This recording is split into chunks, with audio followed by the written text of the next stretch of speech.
crafting journey here, that journey chick on Instagram. Welcome to another edition of Crafting and Crime Daily. It is the Friday edition. That's when we do the happy dance. Oh, everything is shocking me today. Oh my God. Let's do the happy dance. Come on, ladies. It's Friday. Okay, it's not payday, but it's Friday. Yeah. How are you today? Are we ready for the weekend? It is going to warm up. The snow's going to melt. It's been absolutely lovely. I have a story to tell you about that. Yes. We always start off by doing the planner. Let's get the planner out. Happy planner. We got our pink pen. Oh my goodness. Okay, it is already February. Oh my gosh, time is flying. Okay, going to work today. Very important meeting at work today. God, I still didn't pay the dang cable bill. What is wrong with me?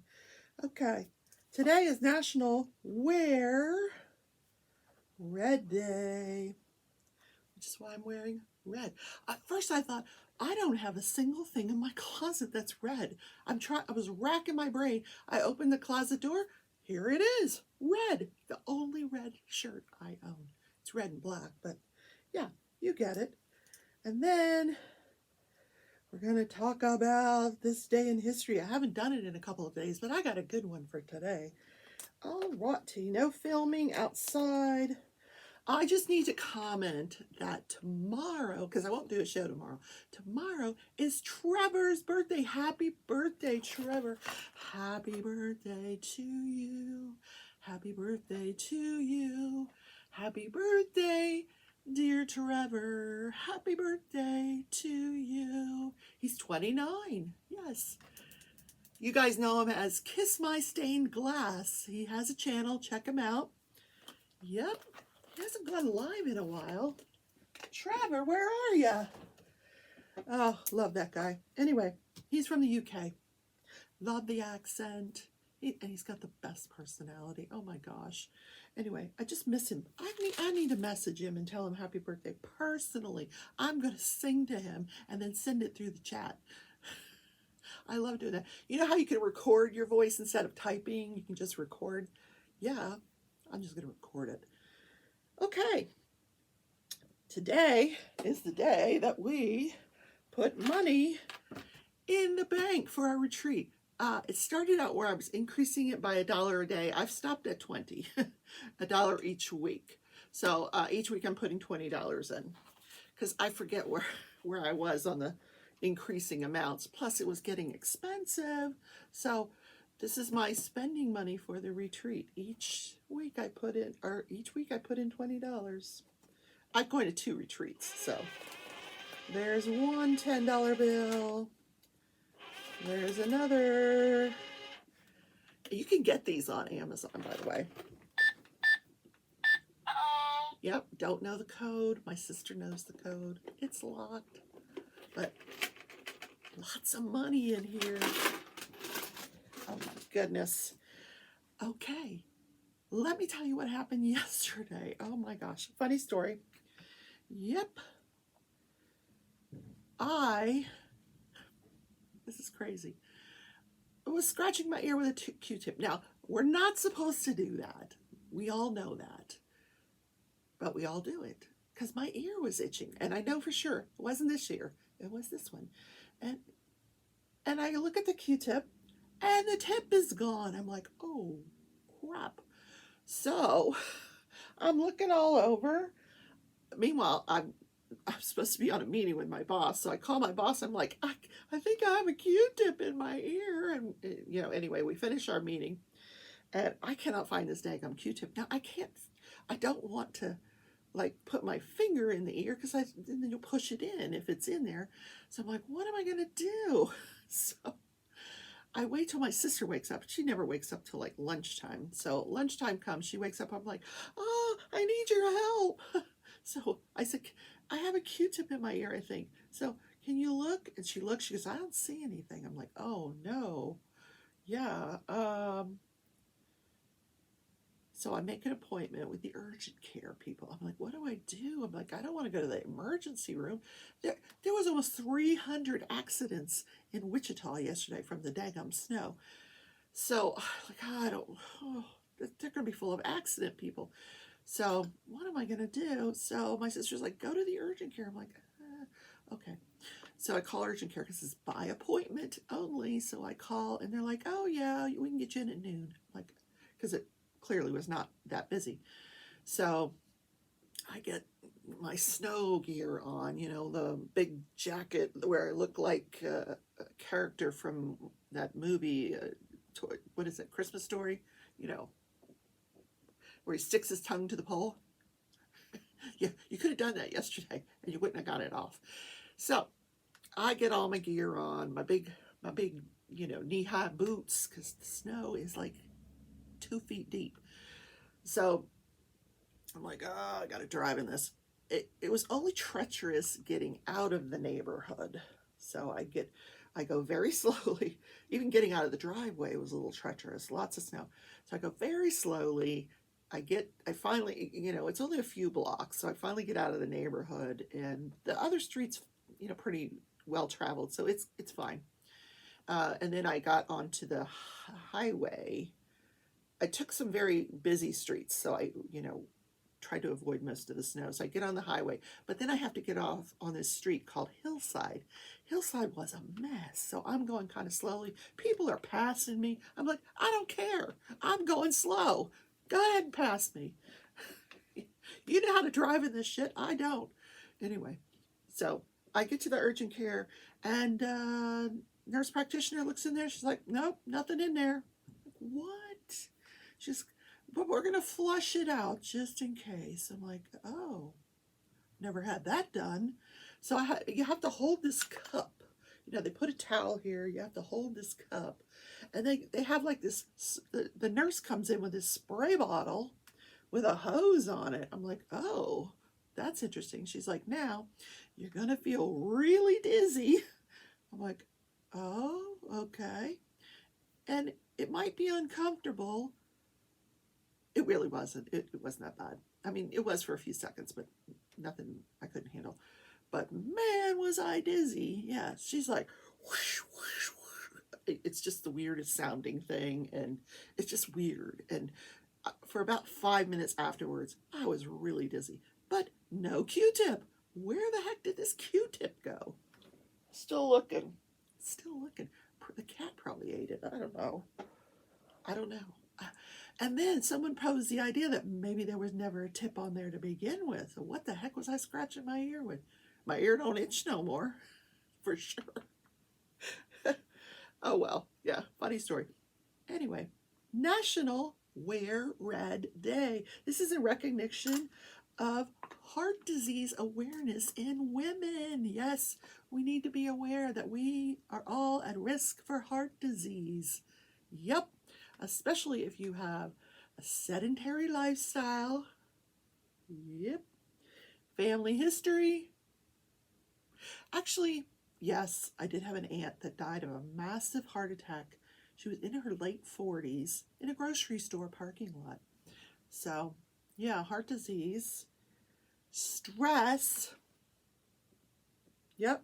So I have, oh, and diabetes. All of which are preventable. There's some other ones though. Smoking. Stop smoking, ladies.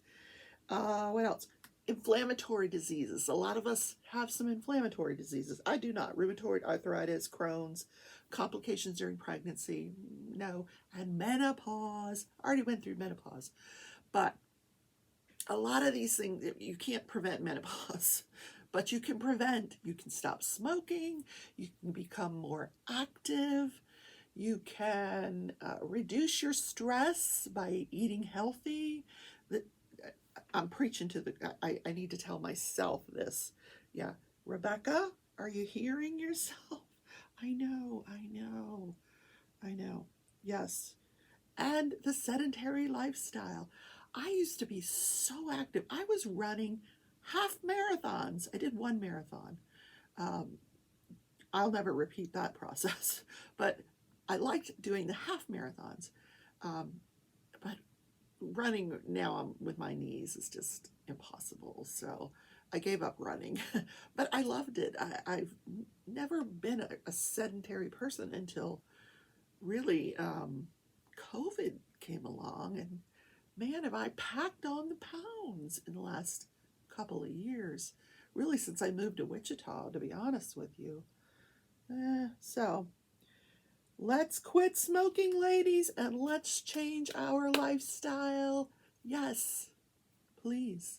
And wear red today in recognition of awareness. We want to bring awareness to other women that that heart disease is preventable. Yes, wear red. Okay. Let's talk about, I don't want to get shocked when I touch these buttons.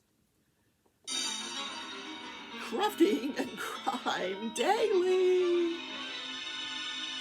Yes. First of all, let's go to the Catherine Magana case. I talked about this earlier in the week, like Monday. I said, hey, our trial's going to be February 14th. Guess what? They moved for another continuance. This poor woman has been in jail for 6 years. She is considered to be the mastermind behind the death of Dan Markel in Florida. He was an FSU professor. It's a case that I covered last year, early last year. And even when I covered it, it was an old trial.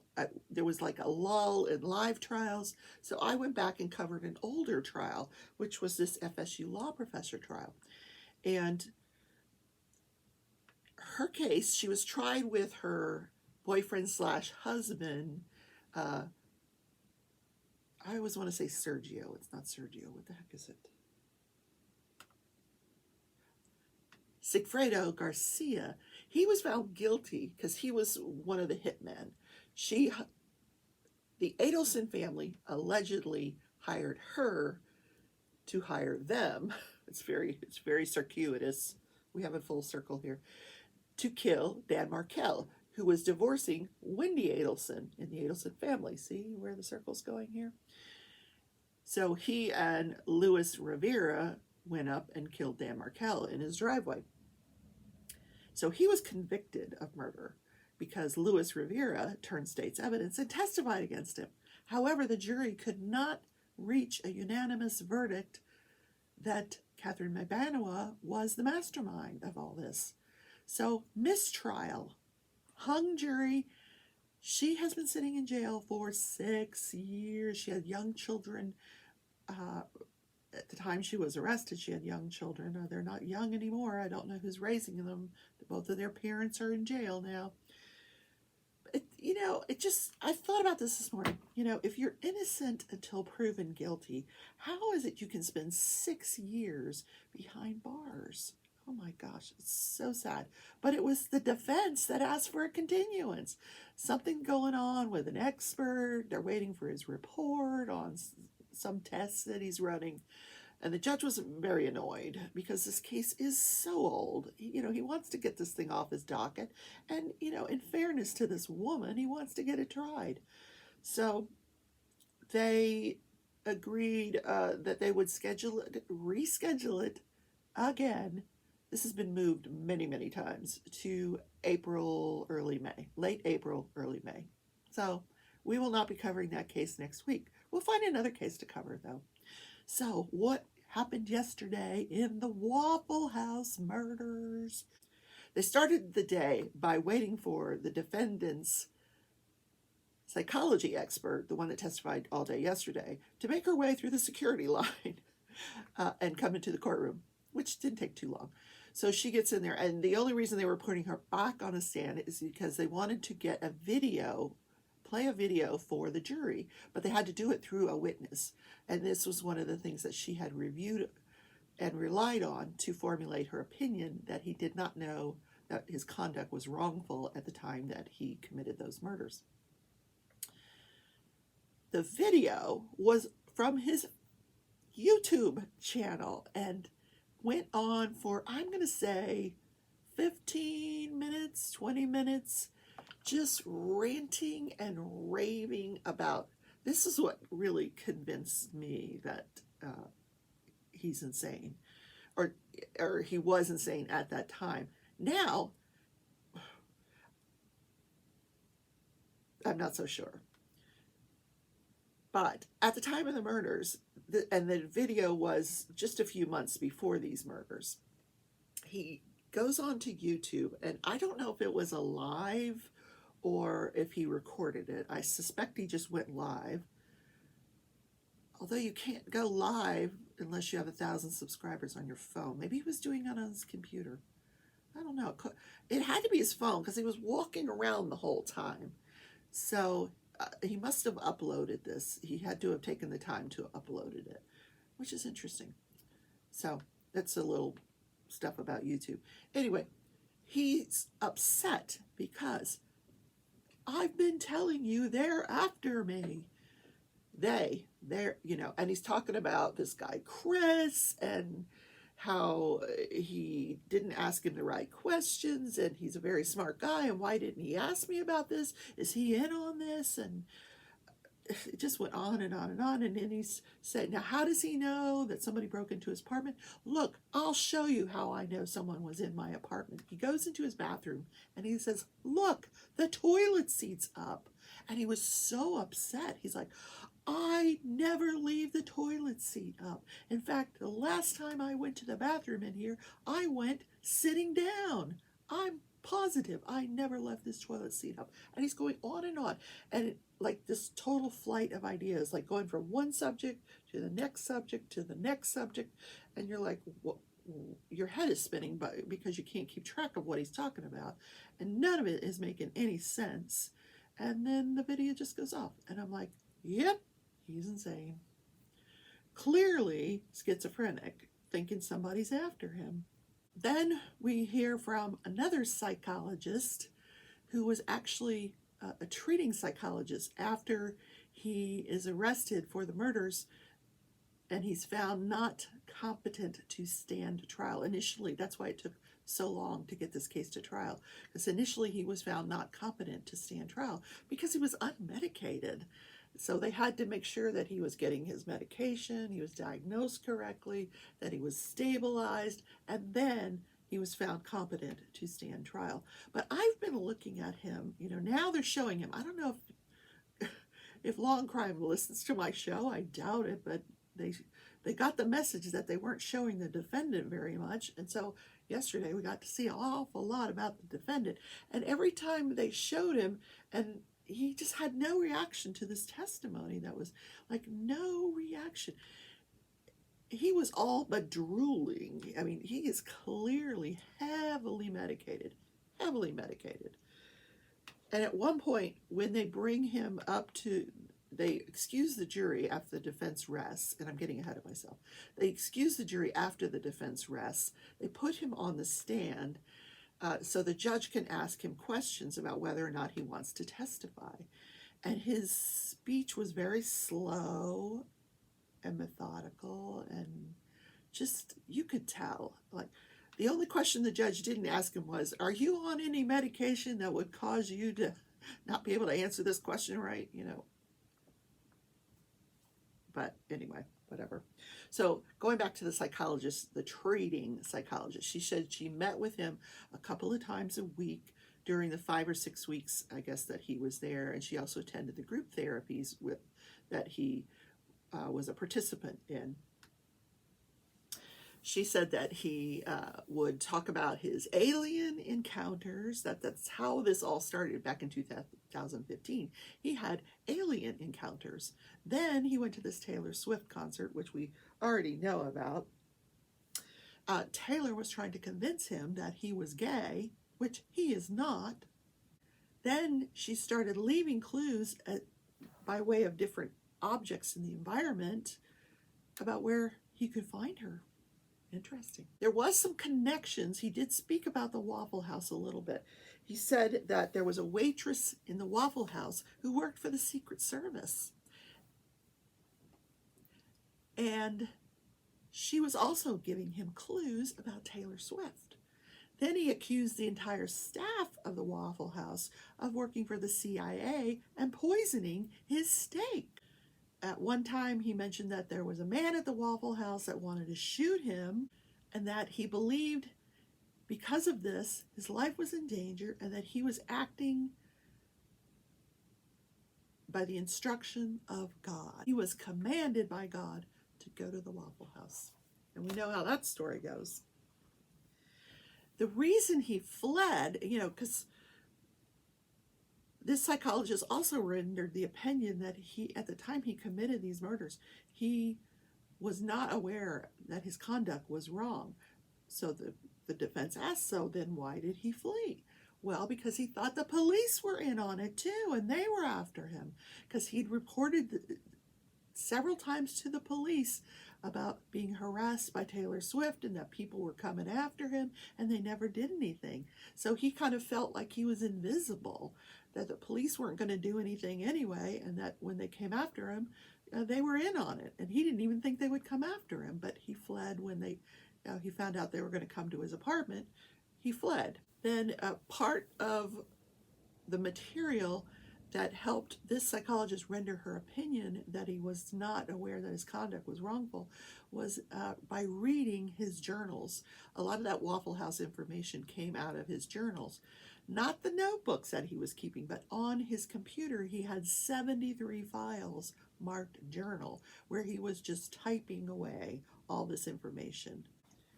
Thousands and thousands of pages that this poor psychologist reviewed in order to formulate her opinion.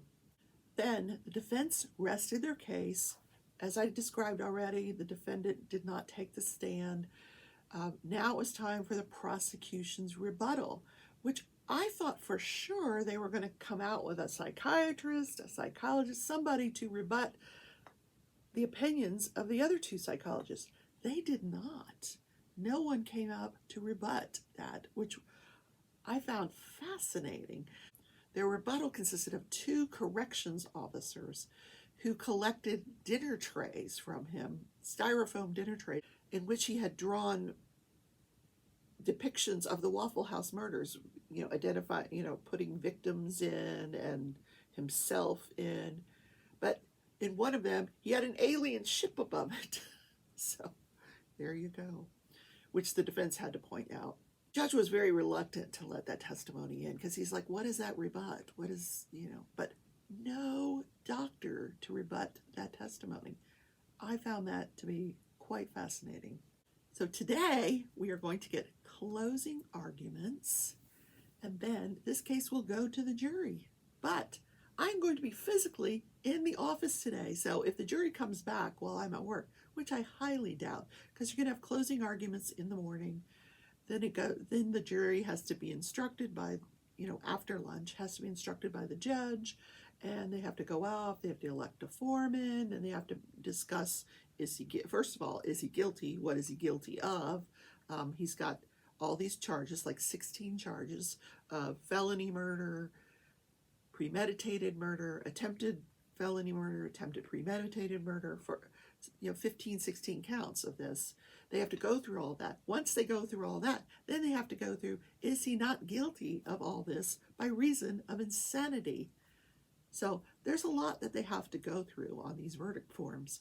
I doubt very highly that they will come back today, but they are sequestered, so I am sure that the courthouse will be open to them tomorrow to continue their deliberations.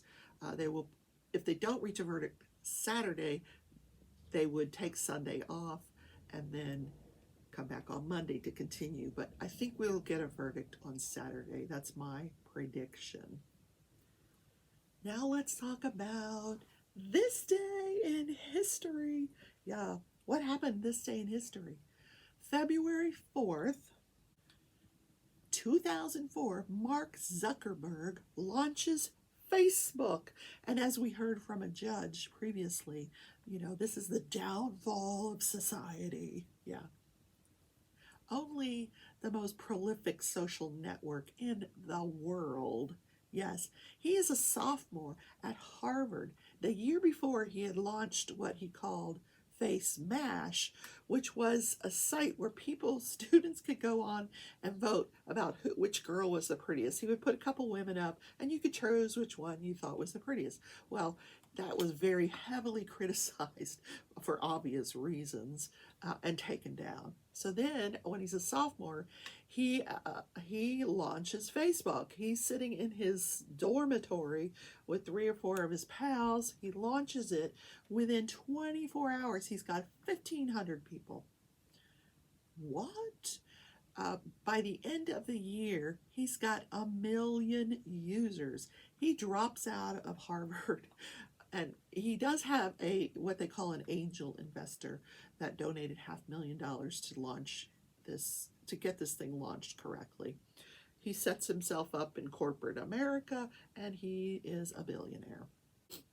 After he launches this thing, it quickly expanded to other schools in the Boston area, and pretty much it just slowly went worldwide, as we know. This is the social network that was thought to be the genesis of user-driven content. They call it the Web 2.0. But the Facebook, since Cheryl and I have done this Ticket to Ride event, and a lot of it is Facebook participatory, we have learned so many features to Facebook that we just were not aware of before. I mean, it's an awesome, awesome tool. Now, Facebook has recently drawn a lot of criticism for allowing people to spread false information and not protecting its users' privacy. At one point, they were selling personal information. They do not do that anymore. And they are doing what they can now to protect the public. They do try to take down unwanted, content that is not true, like Donald Trump won the presidency. Not true. So they try to take, things that might be insightful off of Facebook now. Yay. So even today, Facebook continues to dominate social media market. They are #1 in advertising, and now they own Instagram. Facebook bought Instagram. So there you go. The money keeps rolling in because Instagram, oh my God, I can't tell you how many things I have bought because I saw it on Instagram or Facebook. That's probably how I started diamond painting. I saw an ad on Instagram or Facebook. Raise your hand if that's how you got started on diamond painting. Yeah, because you saw something on Instagram or Facebook.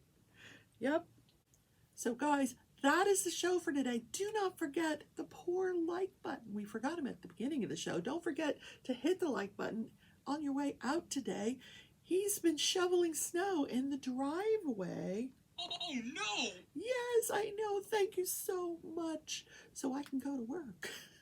And please consider subscribing if you're not subscribed to the channel, and consider becoming a member of the channel. You can become a member. The link is down in the description. You can do it for as little as $1.99 a month, and it goes to support the content of the channel. Yeah, like these big, gigantic diamond paintings. I did diamond paint yesterday. Look, I just have this little bitty section here, and this part is done. Now, I'm working my way over. Yes, I think I'll have a pretty good chunk of it done, if not all of it done, by February 20th, when Ticket to Ride ends. Oh my goodness. If I just work really diligently. Yep. I am expecting another Diamond Art Club to arrive on my doorstep today. I'm super excited. So I will be filming that unboxing for you this weekend. Can't wait to bring it to you. And last but not least, don't forget about the notification bell, because you never know when I'm going to go live, perhaps with a verdict from the jury in the Waffle House murders. You know, I like to bring the verdicts live to you, right? So guys, have a great Friday. Have a great weekend. Don't forget, tonight, I am doing a live tonight at 10 p.m. Eastern Time, 9 Central, where we're going to do the meet and greet number 6 with Everlasting Tips out of Perth, Australia. Yeah, she will be on. That's why we're doing it on a Friday night instead of a Sunday. Now, Sunday, I've got something special planned for you. So we're not off the hook for Sunday. I'll be live Sunday as well, but we're going to do something a little different. Still Ticket to Ride, but something different. Yeah. So stay tuned. Get the notification bell. Make sure. Say, oh, I already did that. Make sure you did, because sometimes it's not there. I don't know what happens. My sister's always saying, I didn't get notified. I know. Oh, you know what? I didn't do a live drive yesterday because I didn't go into the office. I should do one today. Yes, by the time you see this, there will be a drive live up because I want to show you all the snow that I have to drive through. Yeah. I will not be responding to the chat because I'll be driving through snow, but I'll give you a little look-see. All right, guys, have a great day. That's the show for today. That wraps up the week, and hopefully I'll see you this weekend with a verdict in the Waffle House murders. Take care.